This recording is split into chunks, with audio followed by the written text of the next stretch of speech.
안녕하세요. 저는 삼성공감 정신건강의학과 강남점의 김영돈 원장입니다. 오늘 말씀드릴 내용은 제가 우울증 치료를 하면서 느꼈던 여러 가지 부분들, 말씀드리고 싶었던 것들 이야기를 드려보도록 하겠습니다. 우울증은 감기와는 다르게 치료 기간이 굉장히 긴 편입니다. 항우울제의 효과가 약을 먹자마자 나타나지도 않으며 증상이 호전되고 일상 기능이 완전히 돌아올 때까지 상당한 시간이 소요됩니다. 그렇게 완전히 회복이 된 이후로도 우울증 재발을 막기 위해 또 최소 6개월 이상의 유지치료가 추가적으로 더 필요하죠. 하지만 많은 환자분들께서 치료를 끝까지 마치지 못하시고 도중에 그만두시게 되는 경우가 많습니다. 실제 50% 정도의 환자분들께서 약물을 3개월 내에 중단한다라고 합니다.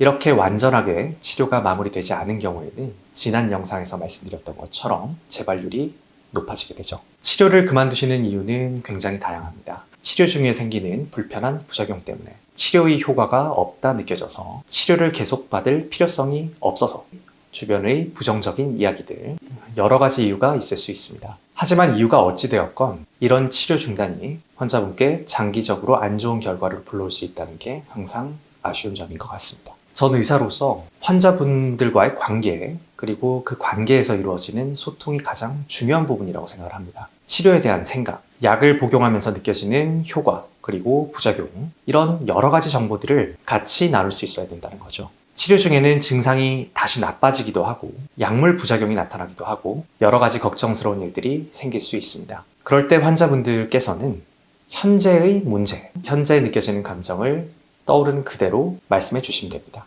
왠지 의사에게 말하기가 불편해서 의사가 기분 나빠할까봐 내 체면이 서지 않아서 이렇게 속으로만 묵히다가 나중에 더 큰 문제가 되는 경우들이 있습니다. 효과가 없었던 부작용이 심했건 치료 필요성을 전혀 느끼지 못했건 이를 의사가 전혀 파악하지 못한 채 결국 진료 자체가 중단되어 버린다면 이는 환자와 의사 모두에게 최악의 시나리오일 것입니다. 아무도 원하지 않았겠지만 소통의 문제가 반복되다 보면 이런 결과들이 생기곤 합니다. 환자분이 본인이 느끼는 어려움을 진료실에서 오픈한다면 의사는 환자분께서 이야기하는 현재 상태를 파악하고 함께 느끼고 있는 실망, 불안 등 여러 가지 감정들에 대해 공감을 해드리게 됩니다. 그런 감정에 대한 공감이 이루어진 후에는 의사가 전문가로서 현재 상태에 대한 진단과 해결책을 제시해드리게 됩니다. 가장 좋은 치료 효과를 낼 수 있는 치료의 선택, 약물 부작용 여부에 대한 판단과 조정 이런 것들을 정신건강의학과 전문의로서의 지식, 경험에 따라 최대한 이성적인 판단을 내려드리게 되는 거죠.